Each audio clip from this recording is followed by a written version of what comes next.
काम छो मजामा।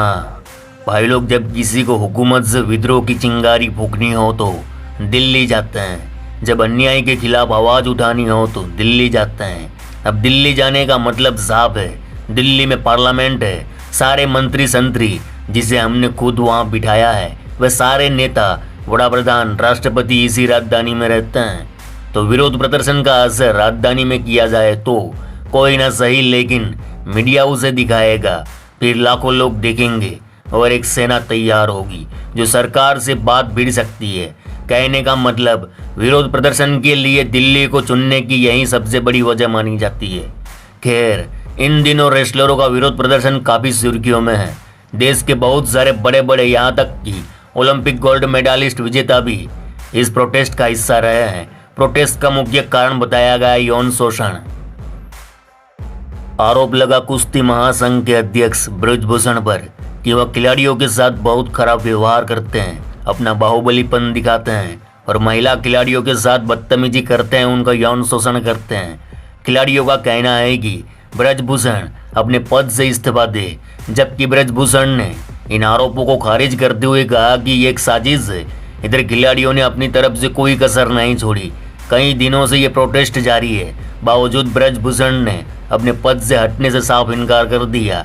इसी बीच लोगों के एक समूह की ओर से सवाल उठाए गए कि ब्रजभूषण दोषी साबित होता है तो बेशक उसे सजा मिलनी चाहिए, लेकिन अगर खिलाड़ी गलत आरोप लगाते पाए गए तो उन्हें भी सजा मिलनी चाहिए। लोगों का कहना है कि खिलाड़ी होना, गोल्ड मेडल लाने का मतलब ये नहीं होता कि सारे खिलाड़ी अच्छे ही होते हैं। तब सुशील कुमार का उदाहरण दिया गया कि कैसे देश को 2 बार ओलंपिक में गोल्ड मेडल दिलाने वाला एक हत्यारा बन गया, कैसे उसने लाखों लोगों का दिल तोड़ा। तो भाई लोग, आज बात इसी सुशील कुमार की करनी है, जिस लड़के ने सालों की मेहनत से जो नेम फेम कमाया था, लोगों के दिल में जगह बनाई थी, पूरी दुनिया उसकी कुश्ती की दीवानी थी, वह आखिरकार माफियागिरी में क्यों चला गया, क्रिमिनल क्यों बन गया।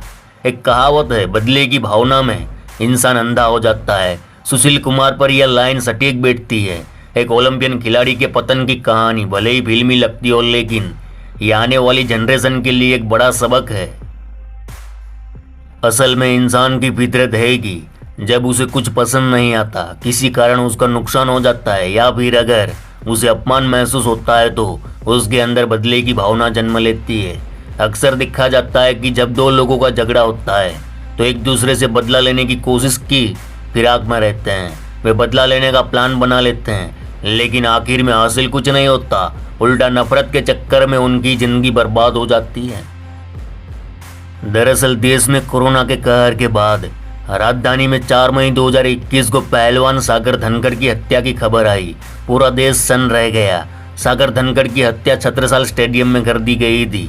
यह गुस्से में आकर की गई लड़ाई नहीं थी, बल्कि इसकी बाकायदा प्लानिंग की गई थी, यानी बदला लेने के लिए पहले से ही साजिश रची गई थी। दरअसल वारदात वाले दिन सुशील कुमार जब दिल्ली के छत्रसाल स्टेडियम आया था तो उसके साथ अधिक पहलवान नहीं थे। वहीं अचानक उसकी काला जठेड़ी के भांजे सोनू महल, सागर धनखड़, अमित, भक्तू, रविंद्र और विकास से कहासुनी के बाद झगड़ा हो गया। उन लोगों ने सुशील कुमार को जबरदस्त तरीके से अपमानित किया और हावी होकर उसके शर्ट का कॉलर पकड़ लिया। इसके बाद उन्होंने सुशील कुमार को बाद में देख लेने की धमकी देते हुए दौड़ाया भी। इतना होने के बाद सुशील कुमार स्टेडियम से तो चला गया, लेकिन उसके मन में अपमान का बदला लेने की ठान ली। उसे अपनी यह बेइज्जती बर्दाश्त नहीं हुई। गुस्से और तनाव में आकर उसने उसी दिन बदला लेने की ठान ली। अब तो वह उसे सबक सिखाकर ही मानेगा। माना जा रहा है कि यह लड़ाई दिल्ली मॉडल टाउन वाले फ्लैट को लेकर हुई थी। इधर बदला लेने के लिए पागल सुशील कुमार ने कुख्यात नीरज भवानिया और काला असोदा गिरोह के बदमाशों का सहारा लिया। कुछ घंटों में सुशील ने हरियाणा से बदमाशों को बुला लिया और उसी रात सोनू, सागर और उसके बाकी साथियों की बुरी तरह पिटाई कर दी। घटना में सागर के सिर पर गंभीर चोट लग गई, जिस कारण अस्पताल में उसकी मौत हो गई। अब सुनो मामा, सुशील ने हरियाणा से दिल्ली आए अजय और अन्य साथियों को एक जगह बुलाया। सबने मिलकर खाना खाया और शराब पी। करीब रात 12 बजे सभी 5-6 कारों में सवार होकर रात 12 बजे शालीमार बाग में रविंद्र के घर गए। रविंद्र घर के नीचे आइसक्रीम खा रहा था। रविंद्र और उसके दोस्त विकास को इन लोगों ने अगवा कर लिया।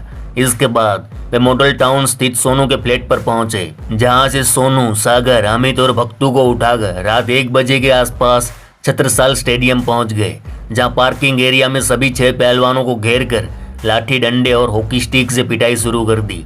सुशील कुमार करीब 15 बदमाशों के साथ मिलकर उन्हें मार रहा था। वहीं रविंद्र भागने में सफल रहा और उसी ने पीसीआर कॉल की।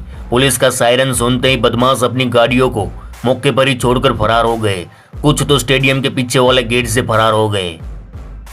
घायल सागर को बाबू जगजीवन राम अस्पताल ले जाया गया, जहां एम्स ट्रॉमा सेंटर में शिफ्ट करने के बाद उसकी मौत हो गई।